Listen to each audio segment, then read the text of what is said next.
Herkese selamlar. Arkadaşlar bu videoda Debian işletim sistemini kuracağız. Debian işletim sistemi daha çok stabil çalışmasıyla ön plana çıkan bir işletim sistemi. Bu videoda bunu indireceğiz ve bilgisayarımıza kurmayı göstereceğim. Hazırsanız başlayalım. İlk olarak yapmamız gereken Debian'ın internet sitesine girmek. Buraya girdikten sonra burada indirme bağlantısı var. Bu indirme bağlantısına tıklayarak direkt olarak en son sürümü indirebilirsiniz. En son stabil sürümü buradan indirebilirsiniz. Eğer ki başka bir sürümünü indirmek istiyorsanız buradaki diğer bağlantıya tıklıyoruz.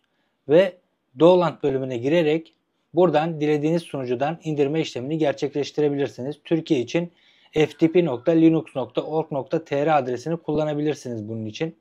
Buradan AMD64 bölümüne girip ISO kalıbını bu şekilde buradan indirebilirsiniz arkadaşlar.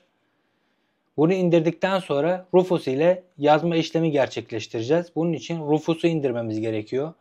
Rufus'u indirmek için de yine buradan yeni bir sekme açıyorum. Ve Rufus'un web sitesine giriyorum. Rufus'un web sitesine girdikten sonra aşağı doğru inerseniz burada taşınabilir Windows 64 bit için bir exe dosyası var. Bunu indirebilirsiniz. Buraya tıklayarak tabii şunu kapatmamız gerekiyor. İndirme işlemini sağladım. Şimdi Rufus ile bunu hazırlayacağız. Bir flash bellek hazırlayacağız. Hazırladığımız flash bellek ile de format atma işlemini gerçekleştireceğiz arkadaşlar.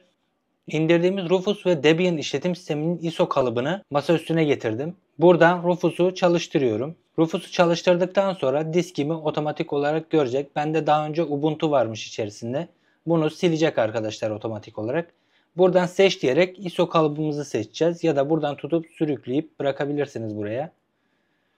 Seçim işlemini tamamladıktan sonra buradan sadece yapmamız gereken başlat demek. Önerilen modda yazdır diyoruz.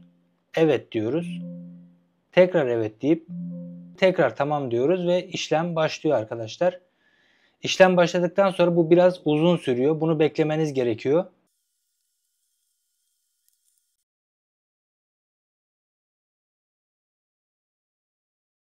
Yazma işlemi tamamlandı arkadaşlar. Kapat dememiz yeterli.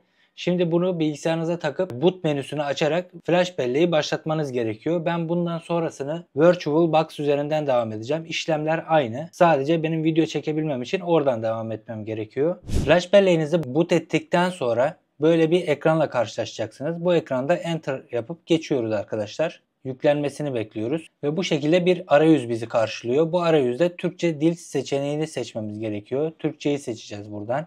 Türkçeyi seçip ileri dediğimiz zaman zaten arayüz Türkçe oluyor. Türkiye'yi seçiyoruz bölge olarak. Daha sonra Türkçe Q düzenini seçiyorum ben. Dilerseniz F düzenini de seçebilirsiniz. Buradan devam ediyoruz.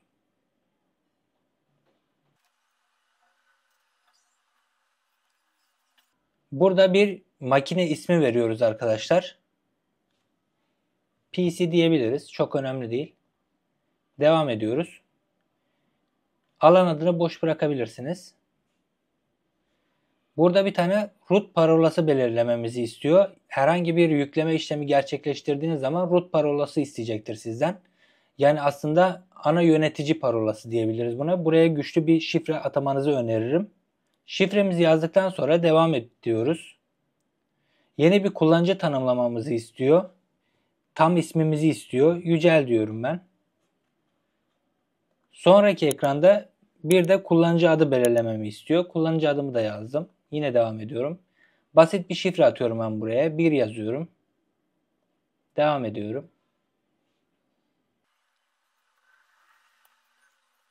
Dilerseniz burada disk bölümleme işlemlerini yapabilirsiniz. Elle'yi seçerek devam et deyip dilediğiniz kadar disk ayırabilirsiniz arkadaşlar. Ben yardımcı ile diskin tamamını kullan diyeceğim.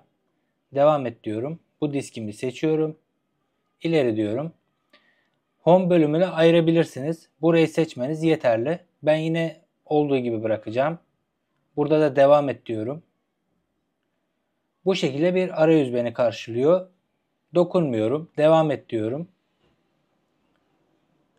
Değişiklikler diske kaydedilsin mi diyor. Evet diyorum. Devam et diyorum. Ve temel sistem ayarlarını koruyor şu anda.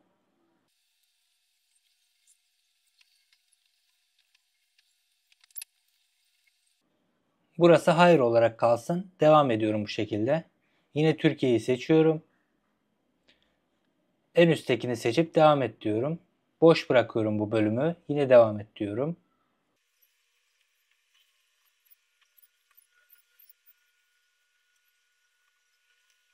Yine hayır seçiliyken devam et diyorum. Buradan dilerseniz bunları yükleyebilirsiniz arkadaşlar. Nelere ihtiyacınız varsa bunları seçip yükleyebilirsiniz. Ben olduğu gibi bırakacağım. Bu şekilde devam edeceğim.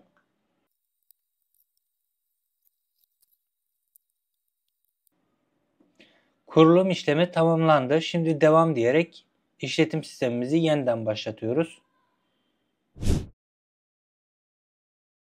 Oturum açıyorum. Ve oturumum açıldı.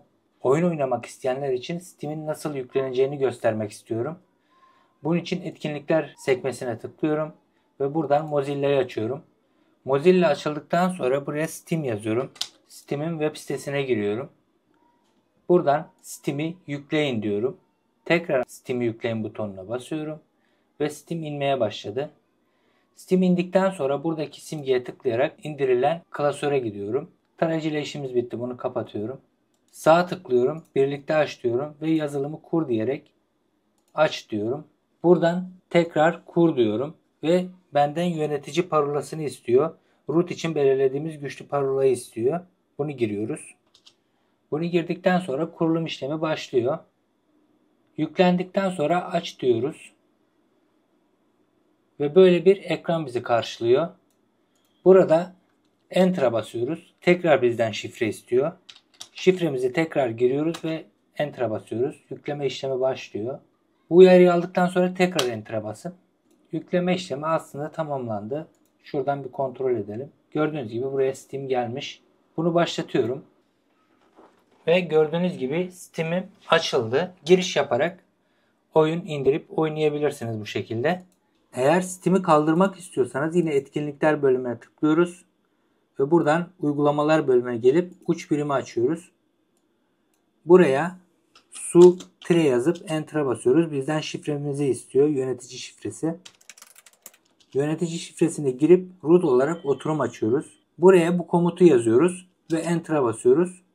Gelen uyarıya evet deyip Enter'a basıyoruz. Ve Steam'i bizim uygulamalar sekmemizden kaldırıyor arkadaşlar. Gördüğünüz gibi buradan gitmiş. Bu şekilde istediğiniz kadar eklentiyi indirip yükleyip kaldırabilirsiniz. Bu videoda Debian işletim sistemini indirip kurmayı gösterdim. Umarım faydalı bir video olmuştur. Faydalı bulduysanız beğenmeyi ve abone olmayı unutmayın. Bir sonraki videoda görüşmek dileğiyle. Hoşça kalın. Kendinize iyi bakın.